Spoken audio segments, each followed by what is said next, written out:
আসসালামু আলাইকুম ওয়া রাহমাতুল্লাহি ওয়া বারাকাতু। কে বলতেছেন? আমি দিল্লি থেকে বলতেছি। হাসিনা যে হাসিনা বাংলাদেশ থেকে নগদ সময় পালিয়ে এসেছে।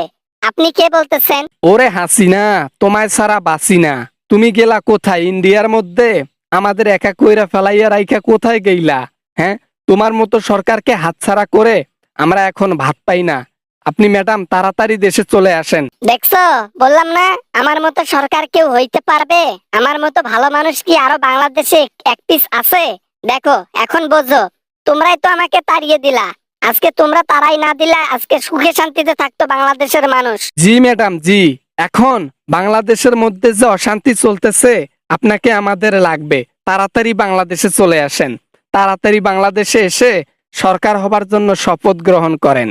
আমাদের আপনাকে চাই, বুঝছেন? সত্য কথা নাকি নাকি আমার সাথে ফান করতেছো? হ্যাঁ, তুমি কে? হ্যালো হ্যালো, তুমি কে বলতেছো? ম্যাডাম আমি রিক্সাওয়ালা বলতেছি।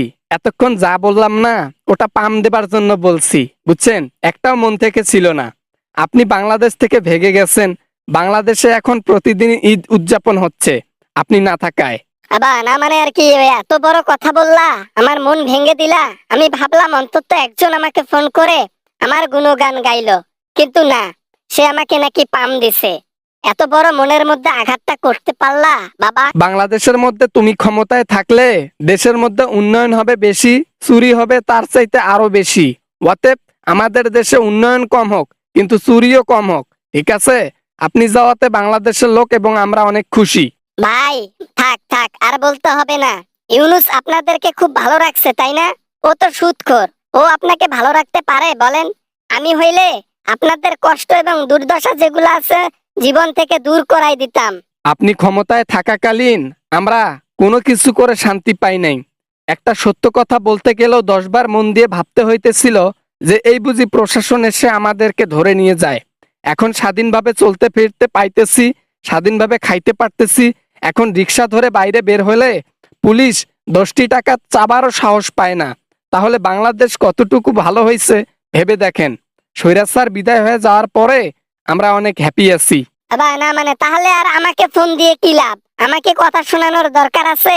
এখন তোমরা ভালো আছো, ভালো থাকো। আমি দোয়া করি সারা জীবন ভালো থাকো।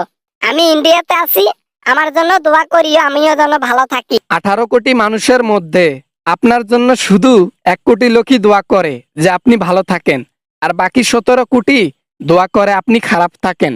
তাহলে ভেবে দেখুন আপনি কত বড় মাপের একজন খারাপ মানুষ ছিলেন। সেটা তো আমি দেখছি, অনেক নিউজের মধ্যে দেখলাম। আমার জন্মদিনে আমাকে জুতো দিয়ে বাড়ি দিয়ে আমাকে উইশ করা হইতেছে, পা দিয়ে লাথি দিয়ে উইশ করা হইতেছে। হায় রে, আমার ইজ্জতের ফালুদা করে ছাড়লো বাংলাদেশের মানুষ। যাক, তাহলে যে দেখেছেন এটাই তো অনেক। আমিও তো নিজে বাড়ির মধ্যে আপনার ছবি আনছি, আনি জুতা দিয়া উইশ করছি আর বলছি happy birthday to Hasina. Hasu আপা, তুমি দেশে আসো, জনগণের একটা ধুলাই খাওয়া বাকি আছে এখনো। চাচা, রাখলাম রাখলাম, আপনার কথা আর লোড নিতে পারতেছি না। আপনার কথা সহ্যের বাইরে হয়ে গেছে। আমার আমার আর ভাল লাগতেছে না। এমন করে একজন রিক্সাওয়ালা কখনো এইভাবে কোনোদিনও কথা বলে নাই, আজকে শুনতে হইতেছে অপমান। অপমানের দেখছেন কি?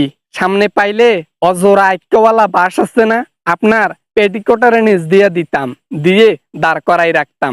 দেন আপনাকে সারা বিশ্বের মধ্যে দাঁড় করাইয়া দেখাইতাম, দেখেন সৈরাজ স্যারকে। থাক চাচা থাক, আমার প্যান্ট ভিজে গেছে এই কথা শুনিয়ে।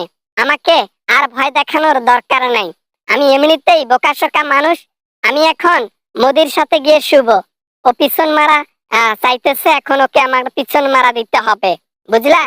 আর হ্যাঁ, তলে তলে বিয়ে করছি মোদিরে, কাউরে বইলো না। বুড়া সেটের স্বাদ এতই ভাল লাগে আপনার? এই বুড়া আপনারে খাইয়া টাইয়া ছাইরা দিব দেখিয়েন। আপনার ইচ্ছা মতো ইউজ করতেছে না, পরে পিছনে লাথি দিয়া বাংলাদেশের মাটিতে হলাই দিব দেখিয়েন। ফোনটা রাখলাম, বাই বাই।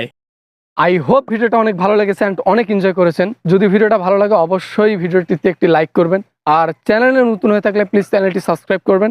দেখা হবে আমেজিং কোনো ভিডিওতে আপনাদের সাথে আবারও। ততক্ষণ পর্যন্ত সবাই ভালো থাকবেন, সবাই সুস্থ থাকবেন। আল্লাহ হাফেজ।